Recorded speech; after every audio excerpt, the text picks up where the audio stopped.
దక్షిణ భారతదేశంలో తమిళనాడు రాష్ట్రంలోని తిరుచెంగోడ్లో ఉన్న ఒకే ఒక పురాతన దేవాలయం శ్రీ అర్ధనారీశ్వర దేవాలయం. ఈ దేవాలయంను అర్ధనారీశ్వరకు అంకితం చేయబడింది. ఇది శివుని యొక్క ఏకైక అవతారం గల సగం మగ మరియు సగం స్త్రీగా ఈ అరుదైన దైవిక రూపం గల ఆలయం ఆసియాలో బహుశా ఇదే ఏకైక దేవాలయం.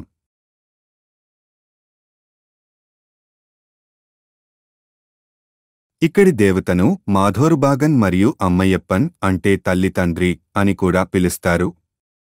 మురుగన్కు అంకితం చేయబడిన ప్రసిద్ధ చెంకొట్టు వెలవర్ ఆలయం కూడా ఇదే కొండపై ఉండడం ఒక విశేషం. అర్ధనరీశ్వర ఆలయానికి మరొక పేరు తిరుకోడిమాడ చెంకుండ్రూర్.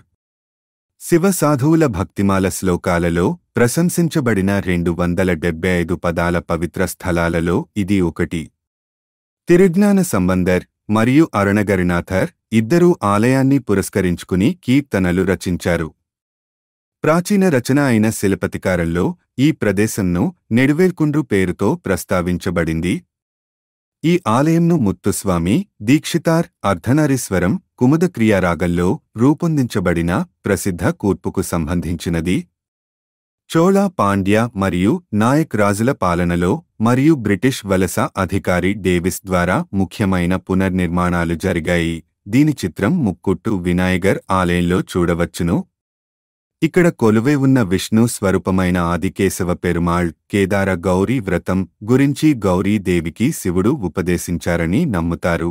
ఆమె అర్ధనారీశ్వరిగా శివునితో ఐక్యం కావడానికి ఆమె కేదార గౌరీ వ్రతం ఆచరించింది అని పురాణ వచనం. శివాలయాల్లో సాధారణంగా శివలింగం మరియు పార్వతీదేవి విగ్రహాలు వేర్వేరు మందిరాల్లో ఉండటం చూస్తుంటాం. కానీ ఈ ఆలయంలో మాత్రం శివలింగం కాకుండా స్వామి అర్ధనారీశ్వర రూపంలో భక్తులకు దర్శనం ఇస్తారు. అరుణాచలం తరువాత గిరి ప్రదక్షిణ చేసే ఆలయంగా గుర్తింపు పొందిన ఈ క్షేత్రంలో విష్ణుమూర్తిని కూడా దర్శించుకోవచ్చు. చోళుల కాలం నాటి నిర్మాణశైలితో ఎత్తైన శిఖరంపైన కనిపిస్తుంది ఈ అర్ధనారీశ్వర ఆలయం. తమిళనాడులోని నామక్కల్కు దగ్గరగా తిరుచెంగోడ్లో నాగగిరి కొండపైన ఉండే ఈ ఆలయానికి 2000 సంవత్సరాల చరిత్ర కలిగి ఉంది. పరమేశ్వరుడు ఇక్కడ అర్ధనారీశ్వరుడిగా కొలువుదిరడం వల్లే ఈ ఆలయానికి ఆ పేరు వస్తే ఇక్కడ చేసే అలంకరణలు కూడా వింతగానే ఉంటాయి. చేతిలో దండాయుధంతో కనిపించే అర్ధనారీశ్వర విగ్రహానికి ధోవతిని, చీరను, రుద్రాక్షమాలతో పాటు మంగళసూత్రాలు, తలపైన జటాజుటము, ఎడమకాలికి పట్టీతో స్వామివారిని అలంకరిస్తారు. శివపురాణం ప్రకారం ఓసారి విష్ణుమూర్తి, బ్రహ్మ, ఇంద్రుడు, భృంగి మహర్షి కలిసి శివుడిని దర్శించుకునేందుకు కైలాసానికి వెళ్లారట. విష్ణుమూర్తి, బ్రహ్మ, ఇంద్రుడు మొదట పార్వతీదేవికి నమస్కరించి ఆ తరువాత శివుడి దగ్గరకు వెళ్తే భృంగి మహర్షి మాత్రం నేరుగా పరమేశ్వరుడిని పూజించాడట. అది చూసి పార్వతీదేవి ఆగ్రహించి భృంగి మహర్షి నేరుగా స్వామిని పూజించకుండా అడ్డుకుందట. అయినా కూడా భృంగి మహర్షి కీటకం రూపంలోకి మారిపోయి స్వామిని పూజించడంతో పార్వతీదేవి సహించలేక భృంగిని సంహరించేందుకు సిద్ధమయ్యిందట. దాంతో పరమేశ్వరుడు తామిద్దరమూ ఒకటేనని చెబుతూ అమ్మవారిని శాంతింపచేశారు. ఆ తరువాత పార్వతీదేవి విష్ణుమూర్తి సలహాతో ఈ ప్రాంతానికి వచ్చి కేదారగౌరి వ్రతాన్ని చేసి శివునిలో సగభాగం అయ్యిందని, అలా పరమేశ్వరుడు ఇక్కడ అర్ధనారీశ్వరుడి రూపంలో కొలువుదిరాడని పురాణ ప్రతీతి. అలాగే ఈ ఆలయం ఉన్న శిఖరాన్ని నాగగిరిగా పిలువడం వెనుక ఒక ఆసక్తికరమైన కథ ఉంది. ఓసారి ఆదిశేషువు, వాయుదేవుడు తామిద్దరిలో ఎవరు గొప్ప అనేది తెలుసుకునేందుకు చిన్న పోటీ పెట్టుకున్నారట. ఆదిశేషువు మేరుపర్వతాన్ని అధిరోహించి చుట్టుకోవాలని, ఆ ప్రయత్నాన్ని వాయుదేవుడు ఆపాలన్నది వారి ఇద్దరి పోటీ. ఆదిశేషువు విజయం సాధించడంతో వాయుదేవుడు ఆగ్రహించి గాలిని స్తంభింపచేశారట.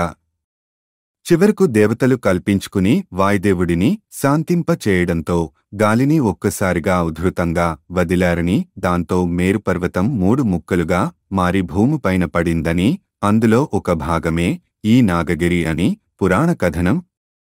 అలా భూమిపై పడిన నాగగిరి కొండపైన పరమేశ్వరుడు అర్ధనారీశ్వరుడి రూపంలో స్వయంభూగా కొలువుదీరారని పురాణవచనం. నాగగిరి శిఖరం పైన ఉన్న ఆలయాన్ని చేరుకునేందుకు దాదాపు 1200 మెట్లు ఎక్కి వెళ్ళాలి. అలాగే 7 కిలోమీటర్లు విస్తీర్ణం ఉండే ఈ గిరి చుట్టూ ప్రదక్షిణ చేస్తే కోర్కెలు నెరవేరుతాయని ఓ నమ్మకం. అందుకే అరుణాచలం తరువాత పౌర్ణమి తిథుల్లో ఈ శిఖరం చుట్టూ భక్తులు ప్రదక్షిణ చేసేందుకు ఆసక్తి చూపిస్తారు.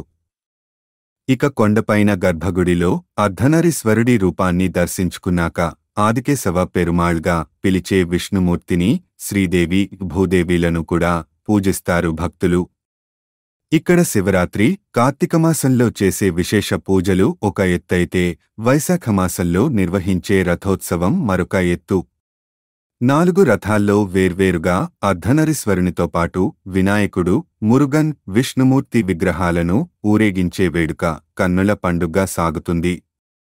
భార్యాభర్తల ఐక్యత కోసం మరియు ఇక్కడ నాగదోషం, రాహుదోషం, కాలసర్పదోషం ఉన్నవారు ఇక్కడికి వచ్చి పూజిస్తారు.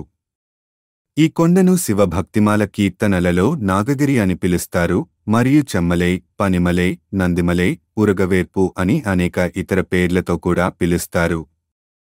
ప్రధాన దేవత యొక్క చిత్రం 6 అడుగుల ఎత్తు. చిత్రం యొక్క కుడి భాగం సగం పురుషుడు మరియు చిత్రం యొక్క ఎడమ భాగం సగం స్త్రీ. అందుకే ప్రధాన దేవతను అర్ధనారీశ్వరుడు అని కూడా అంటారు. నామక్కల్లో నిలువెత్తు రూపంలో ఆంజనేయస్వామి ఇక్కడికి వచ్చిన భక్తులతో పూజలు అందుకుంటున్నారు. ఇక్కడ ఆంజనేయస్వామి విగ్రహం దాదాపు 20 అడుగుల ఎత్తుగా ఉంటుంది. శ్రీరామభక్త హనుమాన్ను హిందువులు అత్యంత భక్తిశ్రద్ధలతో పూజిస్తారు. ఆంజనేయస్వామి ఆలయం లేని ఊరు ఉండదు అంటే అతిశయోక్తి కాదు. హనుమంతుడికి దేశంలో అనేక ప్రసిద్ధి చెందిన దేవాలయాలున్నాయి. అలాంటి దేవాలయాల్లో ఒకటి తమిళనాడు రాష్ట్రంలో నామక్కల్ ప్రదేశంలో ఉంది. అంతేకాదు ఈ హనుమాన్ ప్రత్యేకత ఏమిటంటే స్వామి తనకు ఎదురుగా ఉన్న శ్రీ లక్ష్మీ నరసింహస్వామికి చేతులు జోడిస్తూ దాస్యభావాన్ని ప్రకటిస్తున్నారు. ఈ ఆంజనేయ స్వామి గర్భగుడికి పైకప్పు లేదు. ఇలా పై కప్పు లేకపోవడానికి కూడా కారణం ఉందని, అది చాలా ఆశ్చర్యకరంగా ఉంటుందని భక్తులు చెబుతుంటారు. ఈ ఆలయంలోని హనుమాన్ విగ్రహం ఎత్తు రోజురోజుకు పెరుగుతోందని అంటారు. ఆంజనేయస్వామికి ఎదురుగా ఉన్న శ్రీ లక్ష్మీ నరసింహుని గర్భాలయానికి కూడా పైకప్పు లేదని, అదే విధంగా రోజురోజుకి పెరుగుతున్న హనుమాన్కు కూడా పైకప్పు లేదని అంటారు. అయితే గతంలో చాలామంది అనేక మార్లు ఆలయానికి పైకప్పు వేయాలని ప్రయత్నాలు చేశారని, అయితే వేసిన కప్పు వేసినట్టుగానే కూలిపోయాయని చెబుతున్నారు ఇక్కడ ప్రధాన అర్చకులు. ఇక్కడ ఉన్న హనుమాన్ విగ్రహం స్వయంభువు అయినందునే రోజురోజుకు పెరుగుతూనే ఉన్నాదని, అందువల్లే పైన కప్పు వేయడానికి వీలుకాలేదని ఓ కథనం. నిత్యం వేల సంఖ్యలో భక్తులు స్వామివారిని దర్శించుకుంటారు. నామక్కల్ హనుమాన్ కరుణ ఉంటే శత్రుశేషం, గ్రహదోషం వంటి సమస్యలు ఉండవని భక్తుల నమ్మకం. నామక్కల్లోని దేవాలయం సుమారు 1500 ఏళ్ల నాటిది.